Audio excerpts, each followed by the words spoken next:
আহ, হ্যাঁ, তুমি বলো। সাইকেল চুরি হয়ে গেছে স্যার। তালা লাগিয়েছিলে? হ্যাঁ, তালা লাগিয়েছিলাম না।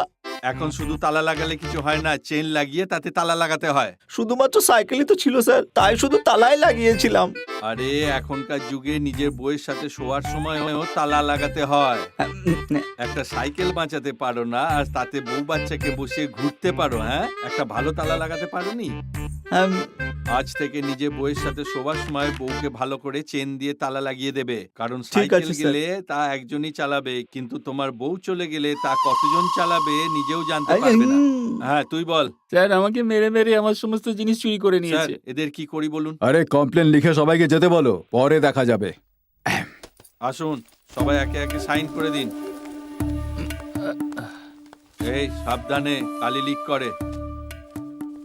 স্যার আপনি হ্যাঁ, বলো। আমাকে সই করাচ্ছেন, কিন্তু কেন করাচ্ছেন বলছেন না। তোর কি প্রবলেম সেটা বল তো আমাকে। স্যার তাঁবুতে ফিল্ম দেখতে গেছিলাম, ওখানে আমার টাকা চুরি হয়ে গেছে স্যার। আচ্ছা, বাজে সিনেমা দেখতে দেখতে তাতে ডুবে গেছিলে, কেউ তোমার পকেট মেরে দিয়েছে, পালা এখান থেকে।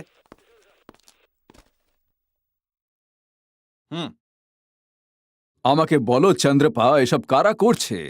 এখানকার আশেপাশের ছেলেরাই একসাথে মিলে এইসব কাজকর্ম করছে স্যার। যদি আমরা সন্দেহের বশে ওদের তুলে নিয়ে এসে এখানে ভরে দিই, তাহলে নিচু জাতের লোকেরা এখানে এসে ভাঙচোর করবে, মারামারি করবে, হাল্লা করতে শুরু করবে। আরে আমাদের কি দরকার এসব ঝামেলার মধ্যে পড়ার? এরপর যে আসবে সে সব সামলাবে। এইসব তোলো আর সাইডে ফেলে দাও। যাও যাও ফেলো। ঠিক আছে স্যার। হ্যাঁ।